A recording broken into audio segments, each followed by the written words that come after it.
Good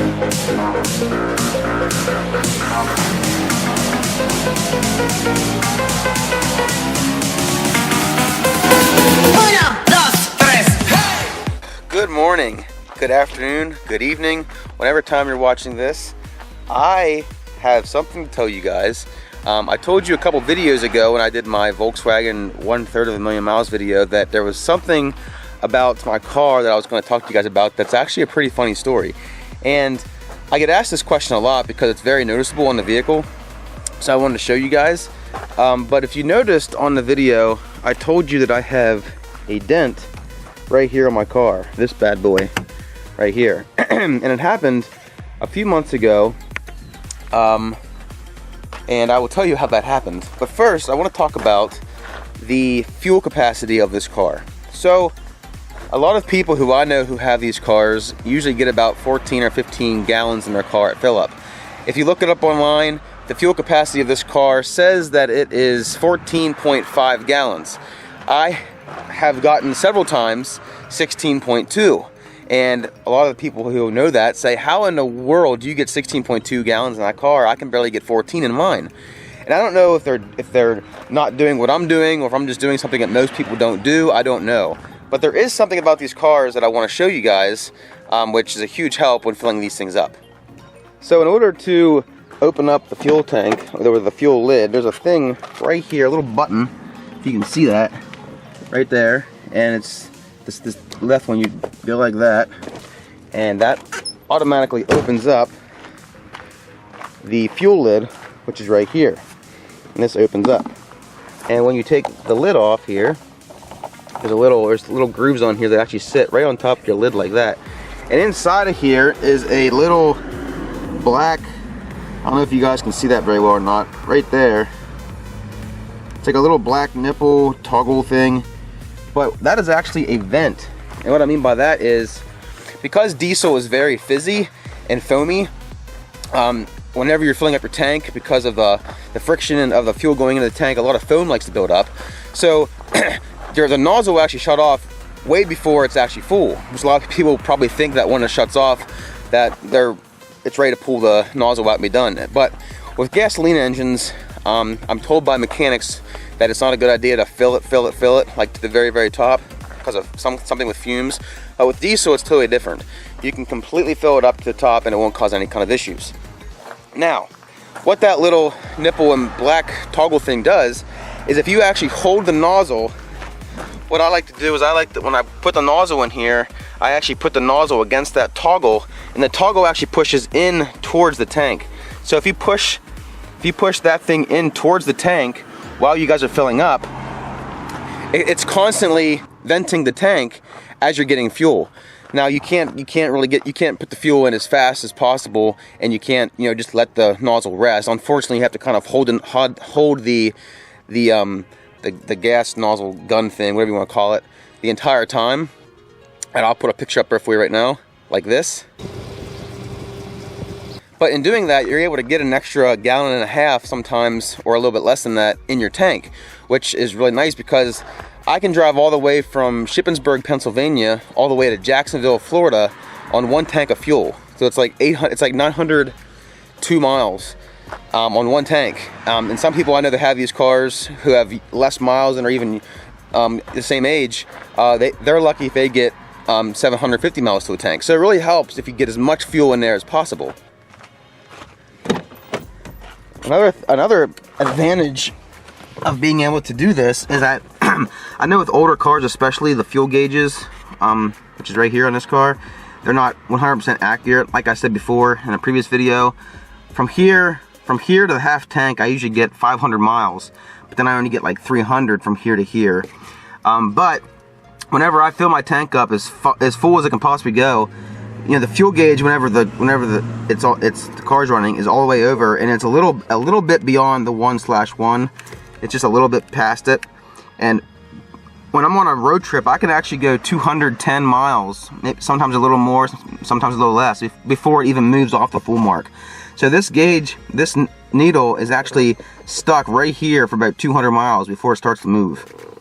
I think that's another reason I think part of the reason it does that is because the tank is so full that the actual the leveler thing in there, the fuel reader thingamajig, I don't know what it's called, it doesn't start to move until it gets, you know, down to a point where it can move. But there's so much extra fuel in there than the average person puts in that it's reading full for a very long time.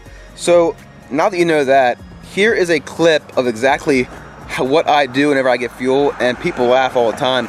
I actually have people who will get their phones out and take pictures of me or record me filling my tank up because it's hilarious, because I actually stop midstream of putting fuel in, and I'll shake the car a lot and back and forth, up and down, to try to get all the bubbles out. And while you have that nozzle pushed, you can actually hear the bubbles coming up to the top of the tank. So it's like the entire time you're getting fuel. So it's pretty cool. But this is what it looks like whenever I get fuel.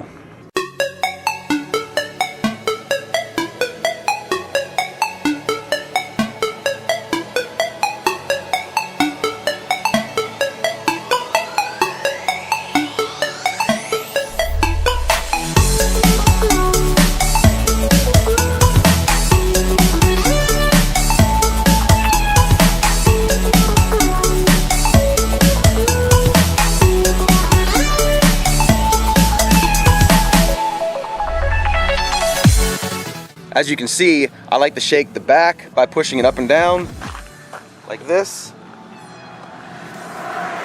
which kind of helps get the diesel on, just kind of swishing back and forth. And then I also like to do it this way. And as you can see, when I do that, my left hip goes right against the side of my car. And yes, by now you probably understand where I'm going with this video. As I'm holding the nozzle right here and I start to shake the car, I always put my hip right here against the car. And I've been doing this for 5 years now. And I'm shaking the car like I normally do, try to get the car to go back and forth. A few moments later. And my hip literally goes thump, right inside my panel.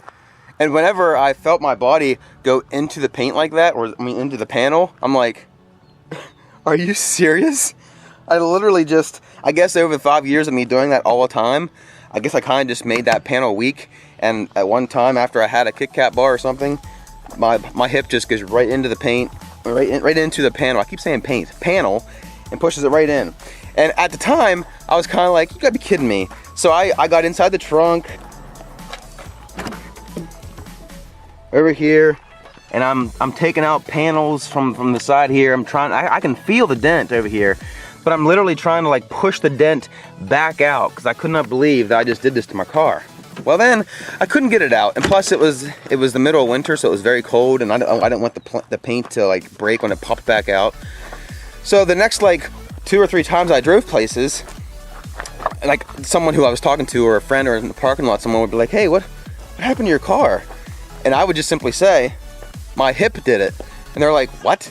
Well then, of course, that causes a cool story and a great conversation starter. So now I'm going to tell them about this, and it has become a very funny story. And one other thing is too, is the reason I started doing this, when I first got the car, I didn't do the whole shaking thing and the vent thing because I didn't really think it was necessary. But one time I was going to Florida and I filled up the tank completely full to where the fuel was actually like sitting right inside the lip of the tank, so you could actually see fuel laying there. That's how full it was. And just for kicks and giggles, I actually drove it to another gas station, which was only a half a mile away. And just driving a half a mile away, I was already able to put an extra 3/4 of a gallon back into the tank. So even though the tank looked completely full, it still took another 3/4 of a gallon in because it wasn't full. So yeah, so driving a half a mile ended up making the fuel go down enough that I was able to get another 3/4 of a gallon in. So I thought that was pretty neat. So because when I saw that, I'm like, you know what? I'm gonna start shaking this thing around and trying to get more fuel in, this way I don't have to stop at 2 gas stations within a half a mile of each other. So anyways, guys, the reason I'm telling you this is because if you do happen to have this generation Jetta, by the way, this car does look like this. I've had it in the previous video, but I'll show you again. If you guys do have this year, this generation Jetta, and it's a diesel, and you're only getting like 14 to 15 gallons in your tank whenever you're empty. Now also, this is also something I should probably tell you, is that whenever my fuel light comes on, I usually drive 60 miles after that before I get fuel. Yes, I know that's dangerous, blah, blah, blah. I know the car's getting older, so it might not be as accurate of a reading, but at this point, it's what I'm still doing. So whenever I get fuel, I'm usually completely like dry. I'm pretty much out before I get fuel. So that's probably another reason why I'm able to get so much fuel in here. But a good friend of mine who has this car, he does the same thing. He drives it until he's completely empty. And he said the max he's able to get in his car is like 14.5 gallons at all times. But anyways, by doing this, maybe if you guys have this car and want to try to do a little experiment, try pushing that little black toggle in when you guys get fuel and shake the car a little bit. You might get some laughs, you might get some people videotaping you or recording you or even asking you what the heck you're doing. But see if it helps you out. See if you guys get more miles that way. See if you guys can get more fuel in your tank. I'd be interested in knowing if you guys have had that happen with you guys. And if you guys want to comment, let me know if you guys have this kind of car, if what you guys do to get more fuel in. I've heard there's a thing called a ventectomy. I don't know exactly how you say it. But it's basically taking the venting system out of the car, which then allows you to put more fuel in. I don't know if doing that would even allow you to put more than 16 gallons in your tank. I'm not sure. But that's what I do. So let me know. Let me know if you guys have had any experiences like that with your guys' cars. I think it'd be funny to know about it. Now you guys know what I mean by a fat person's hip dented my car. Because, well, I'm not skinny, and I dented my car. So anyways, I hope you guys enjoyed this video. I hope you guys liked it. If you want to, give it a thumbs up. I appreciate you guys watching. Take care, and I'll see you later. Bye.